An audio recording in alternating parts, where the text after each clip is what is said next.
welcome back, ladies and gentlemen, to the GSL, the Global Star League Super Tournament.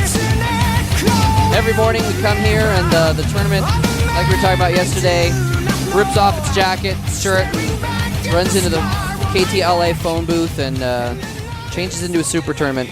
And as a result, it gets so much more epic.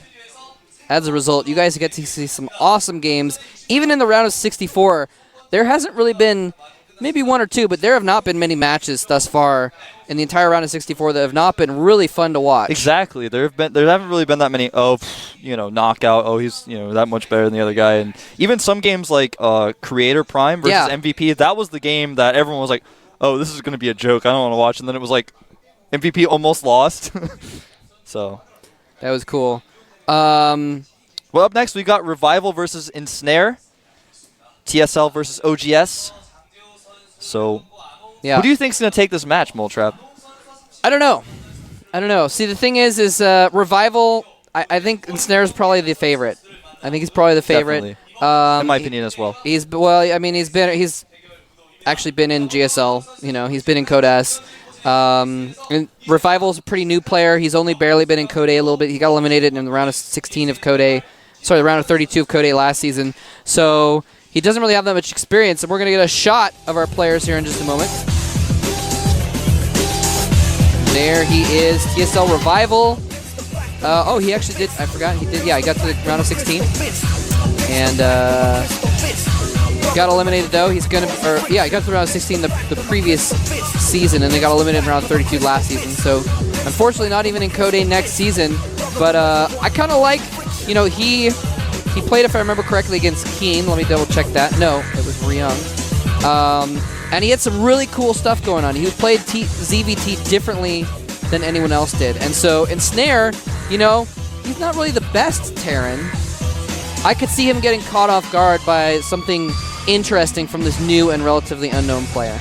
I agree. I think that's, you can't count him out by any means. And of course, here's Ensnare, who's got beautiful results, Code S player, and he's been in the GSL since its inception, was in the Open Tournament. The first Open Tournament, made it to the round of 4, I believe. I don't think that's shown up there, but he's done well.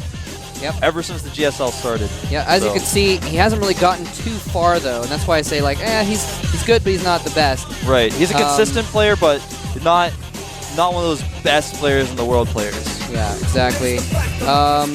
He does do very well against Zerg though. He's actually 68% win rate against Zerg, 11-5 overall in his history. Of course, as you can see on the screen, 4-2 lately. Actually, and that's not counting 8 wins and 0 losses in foreign tournaments, including versus July Zerg. Look at his haircut. Whoa, I didn't even recognize him. I was like, who's that in the booth? Wow. All right. Ensnare getting the haircut, making sure he's totally streamlined for this game. Yeah, he doesn't want to have any wind drag. He read the term for that, wind drag. I don't know anything about aerodynamics, Moletrap. You gotta help me out. If you hadn't said wind drag, I probably could have remembered what the something. Anyway, he saw the sign out front. There's a big 50-foot by 50-foot sign on the front that says "It's your time to fly," GSL, and he saw that and he's like, "Oh man, I'm not aerodynamic enough." Exactly. That must have been what forced the decision for him. Exactly. The first map is going to be on Metalopolis, as you can see. Both players eliminating a couple maps. Revival thumb down Xel'Naga Fortress, which is interesting because I believe that is one of the games he lost against Ryung was on Xel'Naga Fortress. That's kind of funny. And Dual Sight eliminated by Ensnare. Those are both new maps. I think maybe both the players just kind of don't feel as comfortable on them. That might be one reason why. By the way, the first game is going to be on Metalopolis. These two players look extremely focused. We'll see who takes this first game. This awesome TBC.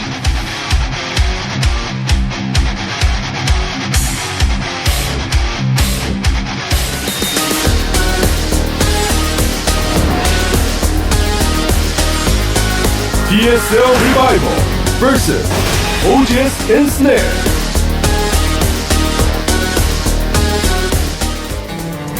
And here's our Zerg player at the right side of Metalopolis. He is eliminated from Code A, but now in the Super Tournament, he's trying to attempt a TSL Revival. That was so clever. of his Moltrap. career. That was so clever. Thank you. And Revival's trying to get away with the win, but will he be slowed down by a spell from StarCraft 1? OGS Ensnare. That was also pretty clever. Thank you. I like your, I'm proud I like of your those. intros today. Proud of those.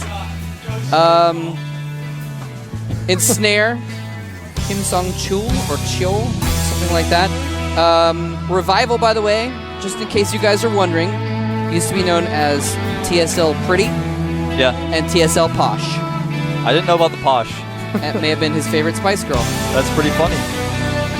I remember something about a Spice Girl character type person it being in TSL, but I didn't really firm that up. By the way, thanks to LG, Intel, and G-Skill sponsoring this wonderful tournament. It was actually Baby Spice. She went pro StarCraft 2 for a little bit. Oh, really? No, not really. I thought you were actually being serious for a second. I was like, she actually played StarCraft 2? We said it in such a serious voice that I didn't know if you meant that she actually played. I mean, I knew she wasn't actually a pro. I would have heard about her. I know about all the pros.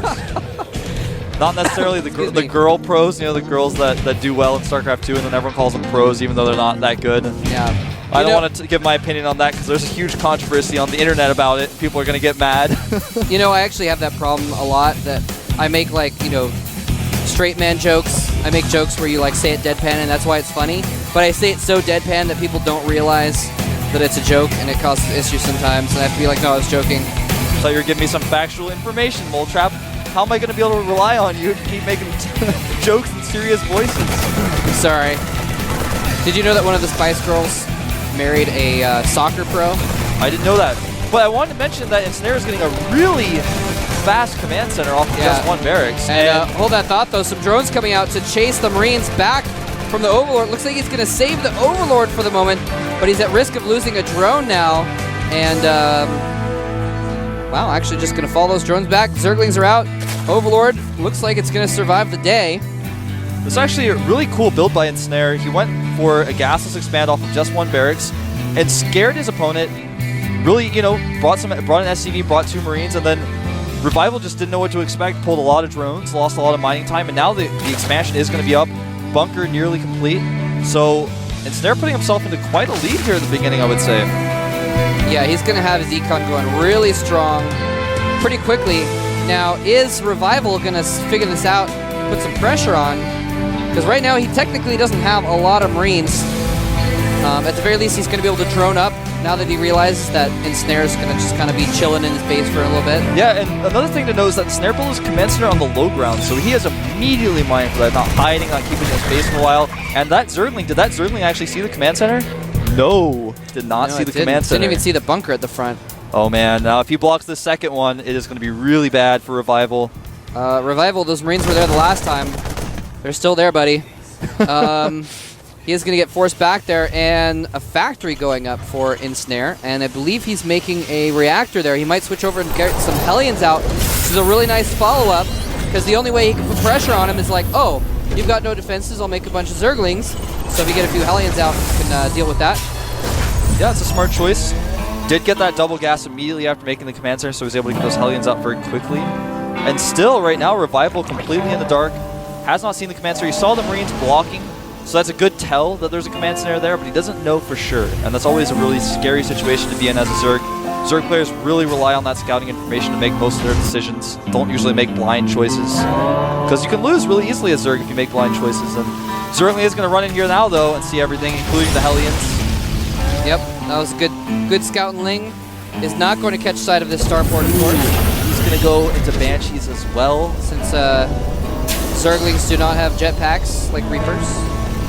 Yeah, so he's going to follow up with Banshees.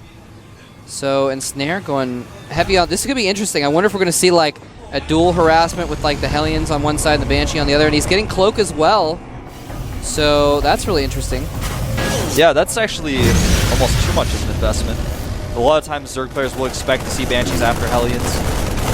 It looks like an Overlord is going to be taken out here, but some Zerglings are going to come try to catch those Hellions. Oh. Nope, looks like the Overlord is going to go down.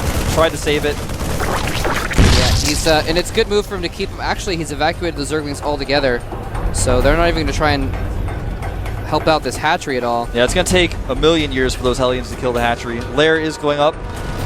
+1 melee attack on the way as well for Revival. That wants to kill those Hellions. Sorry to cut you off. He wants to kill those Hellions so bad, just can't catch them. Yeah, that hatchery is like the dinosaurs, and the Zerglings are, I don't know what they would be. Evolution. Yeah. So it takes him a million years to kill them off. Exactly. I don't know. But looks like he might be going for roaches, which are the meteor that covers the world in ash of StarCraft 2. Could easily take out those Hellions, but there's a lot of them there, and they're pushing in, doing some harassment. They are going to get pushed back, and there goes the extinction of that particular Hellion. Yeah, he's like the Yucatan Peninsula.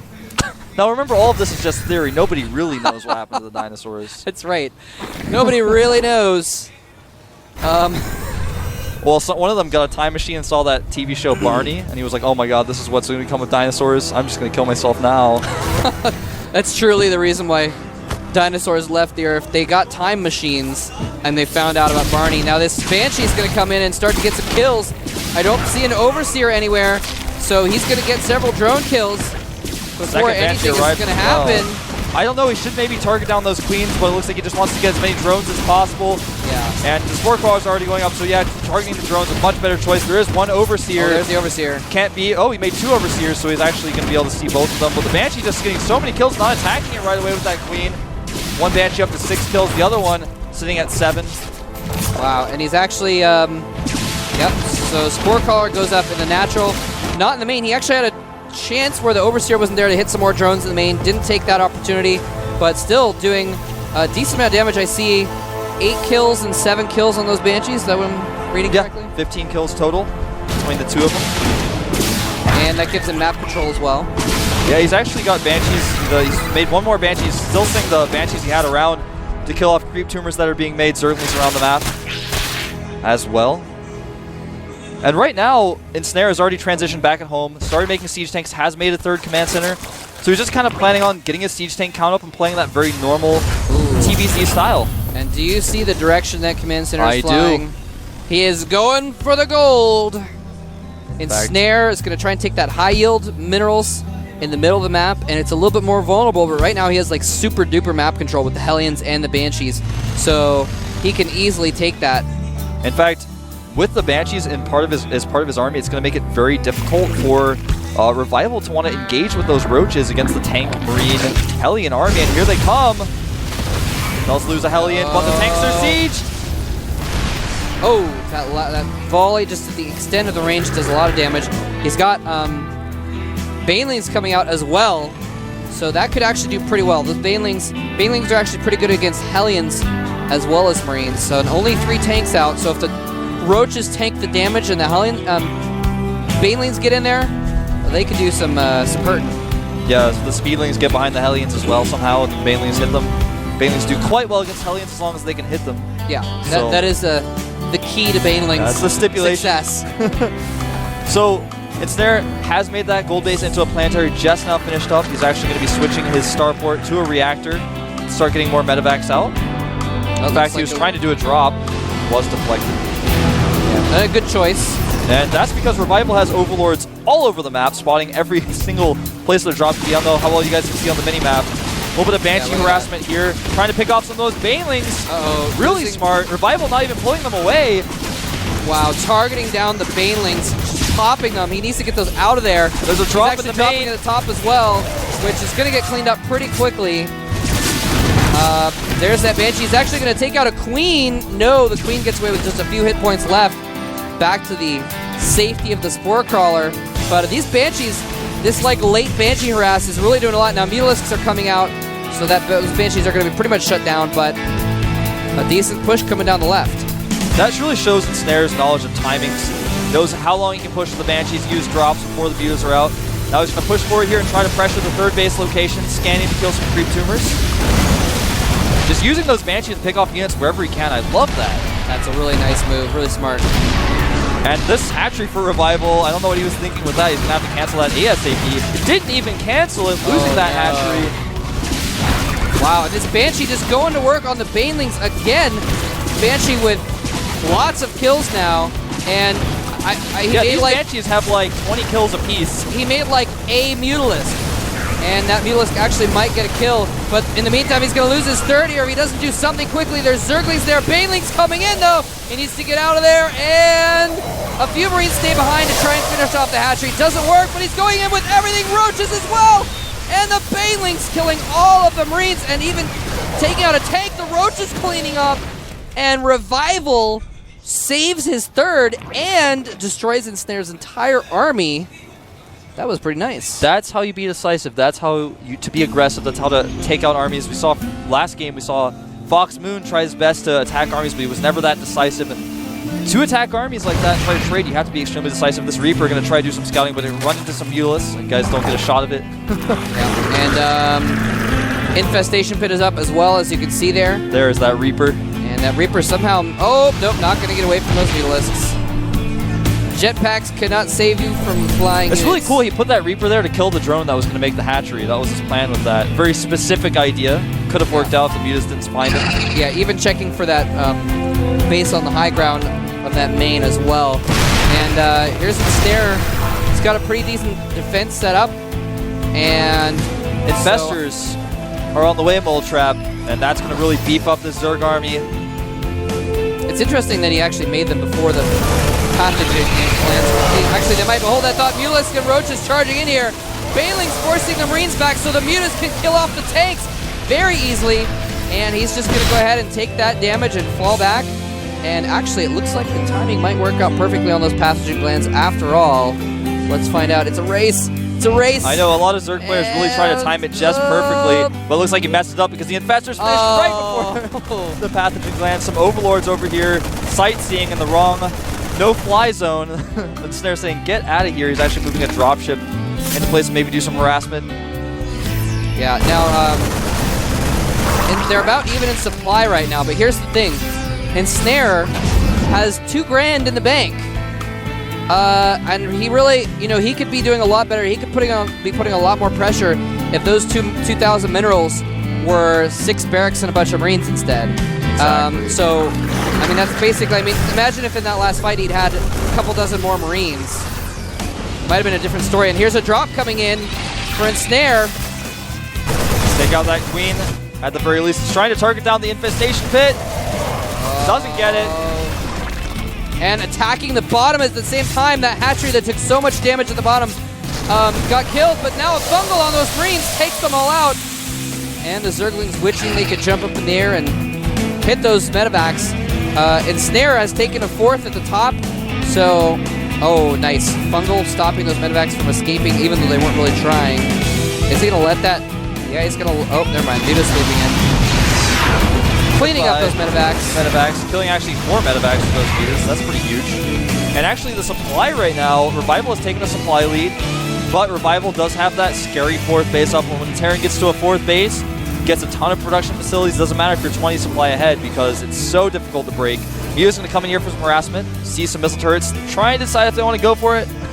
Yeah, he really needs to get some more production facilities up or something. I don't know how many barracks he has at the moment, but it's not enough. Yeah, he's adding about 4 reactors right now. Okay, that's good. That's good. That is going to help him produce significantly faster.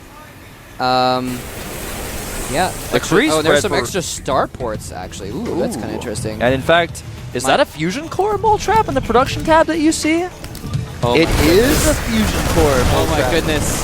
We're going to see BCs and late game TVZ. Wow. I haven't seen that televised since we saw happen to Damaga. Ooh. Talking about Damaga while his Marines little pressure getting shut down there. The medevacs are like, we still have Marines. Those medevacs were kind of hurt, but I was talking about Damaga while they were trying to do their job.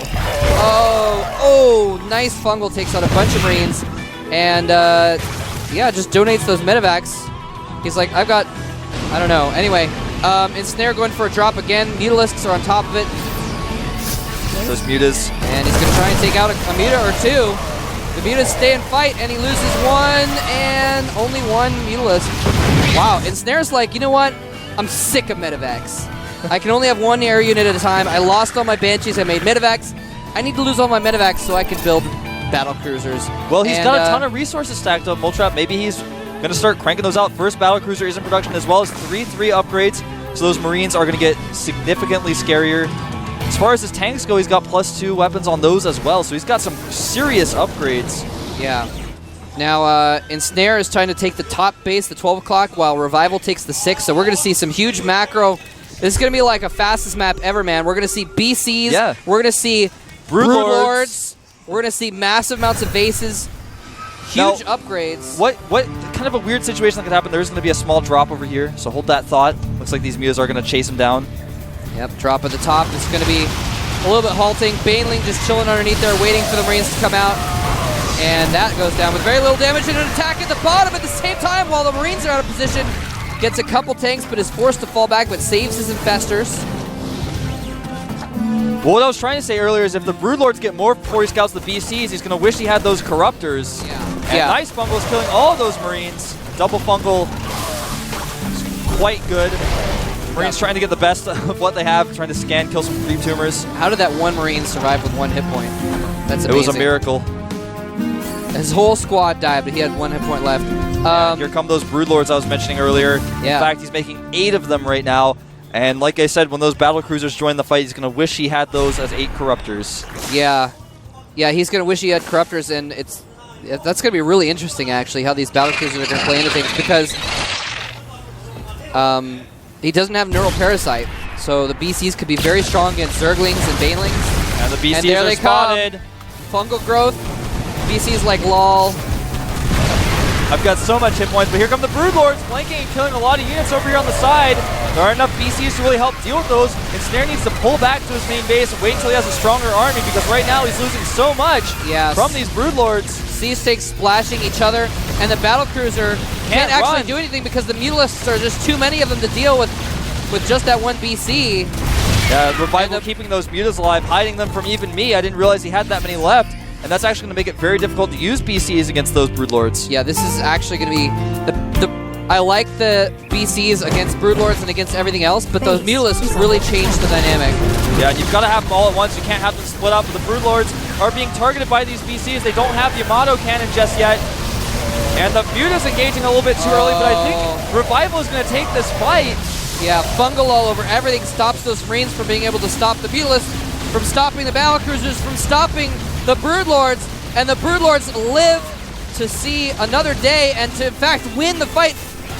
Infestor's coming as well. This could be the end for Ensnare's first game. Yeah, he's actually really in trouble. I thought the BCs were kind of a cool idea, but he sent them in too soon. He had his forces spread too thin, and now suddenly Revival is just all over his base. He doesn't have enough units to hold off this attack, and I think he's dead, Moltrap. Oh my god, that is such a nasty army. Corruptors, Mutalisks, Broodlords, Infestors casting Infested Marines on the high ground. There's not even any units to Fungal, so they're just going to take out buildings, and Ensnare with a couple battlecruisers is going to try and hold off. It's not going to happen. Revival, the underdog, is going to defeat the Codes Ensnare. Yeah, definitely. In this first game, it was very strange and peculiar first game that I thought Ensnare kind of had on lockdown. He's losing all of his BCs now as they pop out. Command Center just kind of floating in vain. Wow. Right now, maxed out supply for Revival. Ensnare, 114 supply. 76 of that supply, though, is in SCVs. Has literally no army. Oh, my goodness. And as Tasteless says, expect GG any second. That's right. Expect GG a couple minutes ago, actually, because Ensnare is pretty much dead. He might just be, focusing himself, getting ready for the next game. Maybe he just wants to get a few more shots off with his last battlecruiser. I mean, you know what? If you infested a battlecruiser, you at least want to see it pop out and die. And there's the GG from Ensnare. TSL Revival takes game 1 from Ensnare in spectacular fashion. And yeah, man, Ensnare just did not see those Mutalisks coming. He didn't, and he had that one BC out trying to do some harassment. Look at him now. He still looks pretty good. He looks pretty motivated. He's just kind of shaken up a little bit.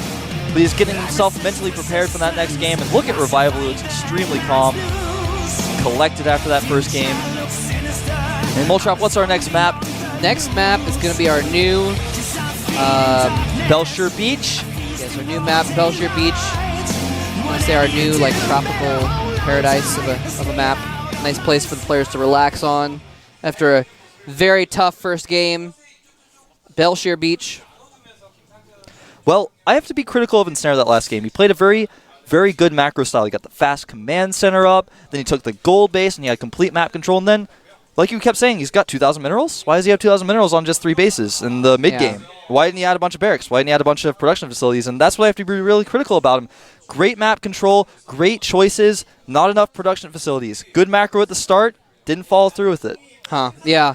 Yeah, that was a little disappointing. He lost a lot of his momentum there in like the earlier late game, I guess you could say, because he didn't have as many units in play. And I thought Revival was dead. I'm like, wow. Ensnare has 5 bases, including the high yield. He's got planetaries all over the place at his extra bases, so there's no counterattacks. And he's got complete map control. He's pushing in on Revival's 3rd and 4th over and over again. It's just going to be a landslide after this. And then Revival's like, actually, no, everything. Roaches, Everything. Infestors, Banelings, Broodlords, Corruptors, Mutalisks all at once. And took him out and pushed him back. So Revival playing very, very well that game. Yeah, he didn't lose his cool. After the Banshees were all over him, and he was losing a bunch of Creep Tumors, losing a lot of drones, and a ton of Banelings. We'll see the map, though, like you said, is Belshire Beach, a very new map. Both these players, I'm sure, have been practicing on. They're, like, super focused, both their headsets in the blue. Yep, it's not one of the older maps, so neither player has too much experience on it. Yeah, we don't even have that much experience on it, although we did see an epic game on Tuesday Oh, yeah. on this map. That's awesome. Anyway, so we're going to see here in just a moment who can take out Game 2. Will Revival close out the series, or will Ensnare tie it up? Let's find out